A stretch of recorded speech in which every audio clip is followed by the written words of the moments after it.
Setelah Indonesia melewati gelombang pertama COVID-19 pada bulan Maret 2021, optimisme masyarakat terhadap prospek perekonomian cukup tinggi. Berdasarkan riset yang dilakukan Inventure Alvara pada Juni 2021, terdapat 532 responden mayoritas generasi milenial yang tersebar di 7 kota besar di Indonesia. Hampir 60% responden merasa yakin ekonomi Indonesia akan pulih pada tahun 2021. Demikian pula terkait selesainya pandemi, sebanyak hampir 52% responden yakin pandemi bakal berakhir pada tahun 2021.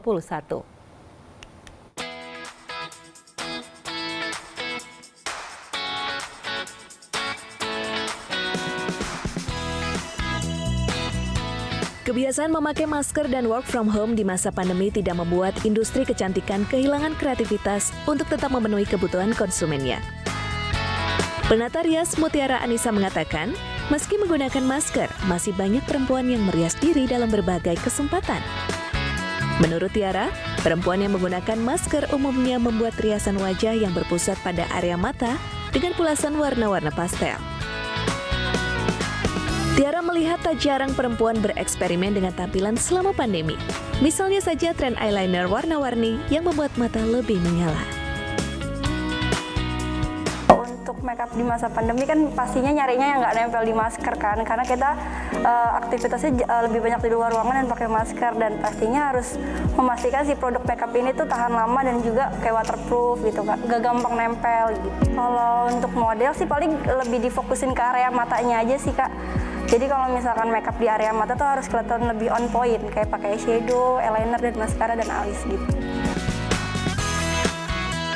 Dalam Indonesia Industry Outlook yang digelar Inventure dan Alvara pada Rabu dan Kamis 28 hingga 29 Juli 2021, Direktur Utama PT Martina Berto, Brian Tilaar mengungkapkan, produk kecantikan yang lebih diminati konsumen adalah kecantikan dasar seperti perawatan kulit dan muka.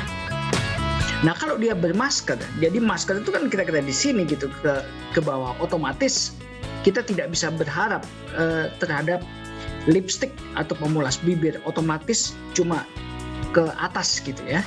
Nah ke atas juga cukup minim ya, karena sesuatu yang mendekorasi wajah itu jauh lebih kepayahan di dalam masa pandemi yang seperti ini. Jadi sudah pasti adalah berharap di mana adalah di non dasar tata rias atau non tata rias, di mana adalah di perawatan kulit atau skincare, perawatan tubuh atau body care, lalu perawatan rambut. Secara umum, riset yang dilakukan Inventure Alvara pada Juni menunjukkan optimisme masyarakat terhadap prospek perekonomian masih cukup tinggi. 59,5% responden merasa yakin ekonomi Indonesia akan pulih pada 2021. Sebanyak 51,5% responden bahkan meyakini pandemi bisa berakhir pada 2021. Managing Partner Inventure, Yuswo Hadi mengatakan, riset tersebut dilakukan setelah melewati gelombang pertama pandemi. Di semester pertama, kebanyakan pelaku bisnis itu masih wait and see. Karena apa? Karena vaksin itu adalah game changer. Ketika vaksin masih belum hadir tetapi baru disuntikan dan masih belum banyak, itu di semester pertama. Karena vaksin itu hadir bulan Desember, teman-teman. Ya, bulan Desember mulai disuntikan kira-kira Januari, Februari, dan masih belum banyak. Sehingga pelaku ekonomi itu masih menunggu di semester pertama. Ya, jadi belum lari kenceng gitu. Nah, harapannya kemudian di Juni ini dan Juli ini ya penetrasinya mulai bagus, dan diharapkan memang ketika di semester pertama kita gagal, bisa dikatakan begitu, untuk mencapai target, maka harapan satu-satunya adalah di semester kedua.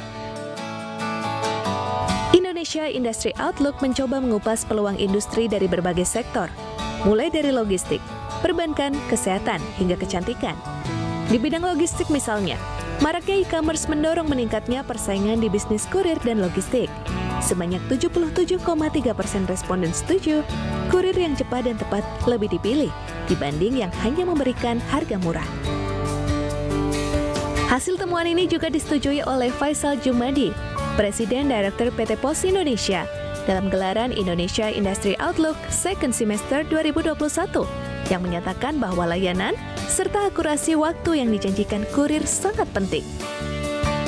Ada yang mengeluarkan produk kurang dari 3 jam, ada yang same day service, ada yang next day service atau biasanya disebut express, ada yang 2-7 hari, dan ada bahkan yang kalau dikirim ke wilayah timur bisa sampai 2 minggu dan seterusnya. Ya, jadi akhirnya produknya juga semakin kompetitif gitu.